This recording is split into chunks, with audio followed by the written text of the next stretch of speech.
You want to talk about something happy for a second? Yes, please. Okay, check this out, man. Yesterday was the first time the boys were on the ice since all this shit went down, since they were out in Vancouver. Who fucking pops out to do a little media availability? Well, it's none other than 34. And what's he got on his fucking upper lip? A mustache. The stash is back, baby. It's not in full effect, but it's coming. He's shaved everywhere else. It's just the stash. It's almost there. We're going to do a little segment later called Wet Puck or Dry Stick. And one of my questions was going to be, before the media availability yesterday, my question was going to be about Auston's mustache. Can't use it anymore. I had to tweak it a little bit. But man, was I ever glad to see. I'm like, it just immediately put a smile on my face. I'm like, yes, he just saved our podcast. Yeah, he's back, baby. He's back. It's great. That didn't last too long, eh? No, what he said, he was like, it might be back. And you knew he meant it immediately. Yeah. Yeah. I'm going to get to work. And then, having to sit at home and do nothing for 2 weeks, might as well grow a mustache. Yeah, I love that. He also said he had his family up, eh? So he had all the up to Toronto or whatever. So that's I don't know. He seemed a little kind of pissy in that interview. I don't know if you caught that or not. I don't know if he's pissed about the not going to the Olympics, or did you watch the interview? No, I didn't, but he could be a little pissy about it. A lot of guys are a little pissy about them canceling the Olympics, but you could be pissy now, but if you went over to China and got COVID and they're like, oh, you have to stay here for another 20 days. You would have to be nuts right now. You would honestly have to be nuts. Would you go? No fucking chance. Zero for me. Actually, 0% chance. Yeah, I wouldn't. If I was an Olympic athlete, I wouldn't be afraid of getting COVID, and I'd be afraid of going over there and getting it. If you test positive over there, you're fucked. That's what I'd be afraid of. I wouldn't be afraid of getting sick. I would be afraid of getting stuck in China. Getting stuck there, you're done. It could fucking ruin your fucking season.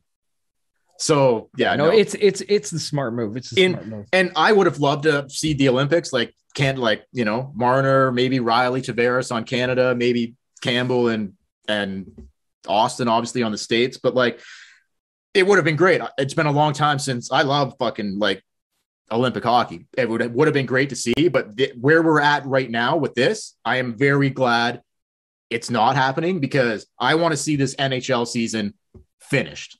Whether they get to 82 games or whatever, I don't know. Maybe it's a 72 game thing. I don't know where they're going to end up here, but my concern is this Leafs team. What can they do? Go on a run in the spring. Fuck the Olympics. We'll see you in 4 years.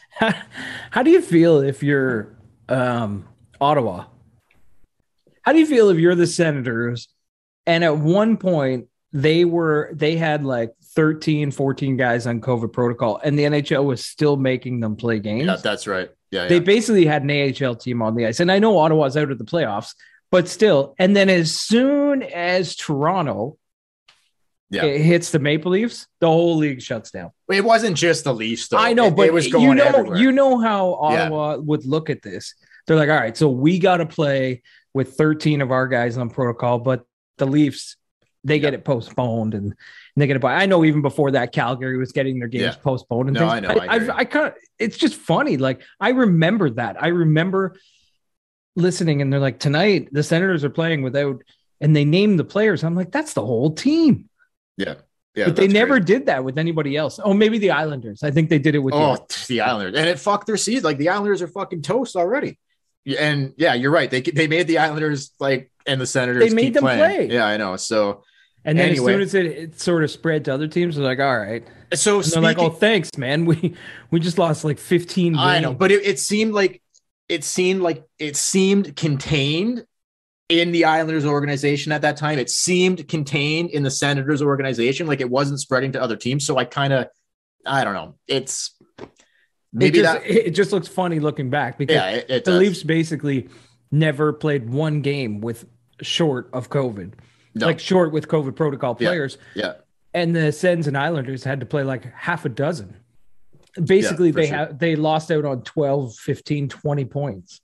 Yep. 100%. Anyway, but both their seasons are over. Yeah, both their seasons are over, and be a direct result of that. Especially the Islanders. The Islanders should be even more pissed because people were picking them to win their division. Dude, they've been in the conference finals Game 7 of the conference final 2 years in a row. Yeah. They're knocking on Stanley's fucking door. They're right there. They were right there. Yeah. So now, I guess I'm talking Senators. I guess I should be talking to Islanders. Like the ones who should be really pissed. The Islanders might never get back there. Like that could have been their chance, and it's fucking done. Like they don't look that hot to me. Like and didn't they have things with their building too? Like, wasn't it the building wasn't finished yet? It wasn't ready, so they had to start on the road. 13 games to start on the road. Yeah, and just everything working against them. Everything. Yeah. They never had it's an unfortunate set of circumstances. It's nobody's fault. Lou would have been losing it. Yes. Like Lou would have been losing it. Always. I don't think any Toronto Maple Leaf has been shit on and like because of COVID and all the stoppages and missing games and not having full seasons more so than Auston Matthews. And now that he's got the mustache back, he's got 20 goals. He's only, I don't know, I think he's 3 behind Draisaitl for the lead. I might be wrong there, but I think can't keep track. It's been a couple weeks. And I just feel as though, like, is this the year? Does Auston Matthews set the all-time Leafs goal record this season? Does he beat Rick Fives? Is it 56 or 54? I'm not sure, but okay. It's 54 or 56, which either one is a high number. If they play close to 82 games, because remember, he's already missed some games. I know. Well, he only missed like 3 off the top. If they cut the season down to 72, he's only got so many games left to do it. So I would have to say, no, this wouldn't be the year. You're not going to get it in 72. If they get the full season in, he could do it, man. I mean, he would. Yeah. His scoring percentage, of course he could do it. His shooting percentage is actually not even at his normal level. Like he's shooting super high, but he was shooting so bad at the start that it's sort of like creeping up to where it should be. Where, you know, on the flip side, everyone was talking about McDavid and Draisaitl. Draisaitl's shooting percentage was like through the roof, something unsustainable. Yeah, Matthews hasn't even hit his sustainable level yet. Of course, he could totally do it, but he needs the games to do it. This stoppage might hurt him too, as well. Like he was really cooking as well. So we'll see. But he would have already. So where are you going here? You going wet puck in this? If they play the right amount of games, you feel that he will. But if they cut the season short, it's not going to happen. That's right? Is that what you're saying? Yeah. This is how I feel. I feel, yes, he'll do it if he has the games to do it. He's not going to do, if they take games away from him, he just can't do it. Nobody could. No, and if they take games away from Ovechkin's going to miss out on getting closer to Gretzky. Yeah, and this is hurting Ovechkin too. This is all hurting Ovechkin too. So, and he's chasing an all-time thing. Like fucking, that's like, that's like a record that might never be broken in our lifetime. Exactly. If he breaks that record. And I think he'll play, I think, till he breaks it, but we'll get to that another time. But I think Matthews would have already had this record if it wasn't for COVID. That's where I'm at on this. So, yeah. But no, it's like he's coming into his prime and missing out on so much because of COVID.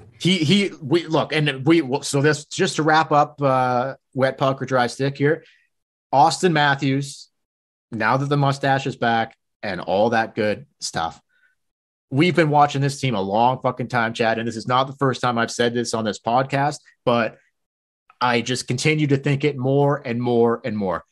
We watched Sundin. We've seen Gilmore, Clark. Like we've seen some fucking beauties play for this fucking hockey team. Kessel. Phil. Look, man. Well, he fucking buried the puck. How's the breath? Do you know?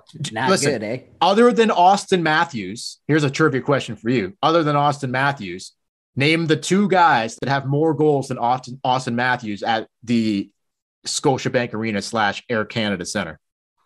That have played for the Leafs. Played for the Leafs? Yeah. There's only 2 guys that have more goals at the Air Canada Center / Scotiabank Arena than Auston Matthews. I gotta say Sundin is one. Dude, I just was talking about him. That's what made me Is it Kessel? Yeah, Kessel. Dude, I was going to say Kessel, but then I was like, did he really? I guess he scored 35 to 40 Kessel goals. scored all the fucking time. He dogged it, and he just had the natural ability. He had a great shot. He could fucking rip it home. Sundin, I was Kessel, just thinking like those years, but Matthews. I guess like McGillney wasn't there that long. No, not long enough. Exactly. So Matthews will surpass both of them, I believe. But I to just go back to what I was saying before, like I threw the old trivia in there, without a doubt in my mind, Auston Matthews is the greatest goal scorer, I think, in the history of the Toronto Maple Leafs. I've never seen it's definitely in my lifetime. Like, if you want to go back, he may be the best Maple Leaf of all time ever. Like, if he stays here till the end of his career, if they win a cup, and he leads the charge, we're talking like it's like things like, dude, his life will be fucking set forever, like forever, ever. They will name schools after him, roads after him, statues will be made. Like, he will be the guy. Hey everyone, Dale here. Thank you very much for watching the video. Please like, comment, and subscribe to our YouTube channel. While you're here, why don't you take a look around at some of our other videos? And if you want to listen to the audio version of our podcast, we are available on all podcast platforms. You can check in the description below. And if you want to support the podcast, you can do so by going to our Patreon page, and you can find a link to that as well. The Tip In Maple Leafs Podcast.